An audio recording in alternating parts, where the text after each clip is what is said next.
பானு, தமிழகம் மற்றும் புதுச்சேரி கடந்த 30ஆம் தேதி புயல் மழை காரணமாக கடும் மழை பெய்தது. இதெல்லாம் வீடூர் மற்றும் சங்கராமன் ஆறு முழுமையாக நிரம்பி கொள்ளலை வேட்டியை அடுத்து உபரிநீர் திறக்கப்பட்டது. இது சம்பந்தமா தென்மனை ஆறு மற்றும் சங்கராமன் ஆற்றில் திடீர் வெள்ளப்பெருக்கு ஏற்பட்டு சுமார் 30க்கும் மேற்பட்ட கிராமங்கள் மழைநீர் சூழ்ந்தப்பட்டது.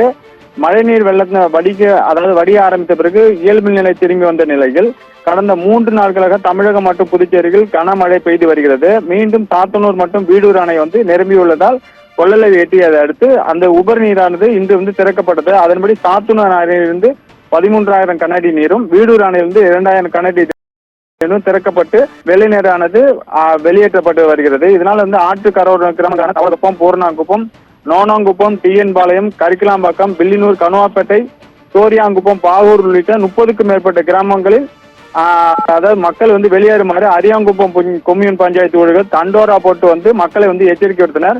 மேலும் பாதுகாப்பான இடத்திற்கு உடனடியாக செல்ல வேண்டும் என்றும் ஊழியர்கள் மூலம் அறிவிக்கப்பட்டுள்ளது.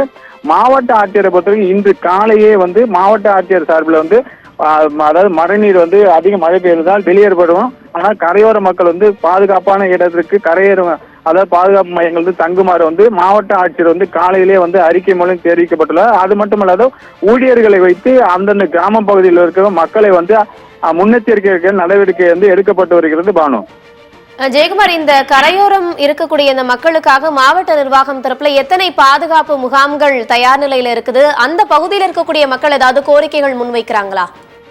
பாதுகாப்பு அதாவது அந்தந்த கிராமங்கள் இருக்கக்கூடிய கரையோர மக்கள் மேடான பகுதியில் இருக்குல்ல அரசு அலுவலகங்கள் அதாவது பள்ளிக்கூடங்கள் தங்குமாறு அறிவுறுத்தப்பட்டுள்ளது. ஒரு சிலர் மட்டும்தான் அந்த பாதுகாப்பு மையத்திலும் தங்குறாங்க. மேலும் மழை நீர் ஏற ஏற அனைவரும் கரையை ஏறுமாறும் மாவட்ட நிர்வாகம் சார்பில் தெரிவிக்கப்பட்டுள்ளது. பானு, விவரங்களுக்கு நன்றி ஜெயக்குமார்.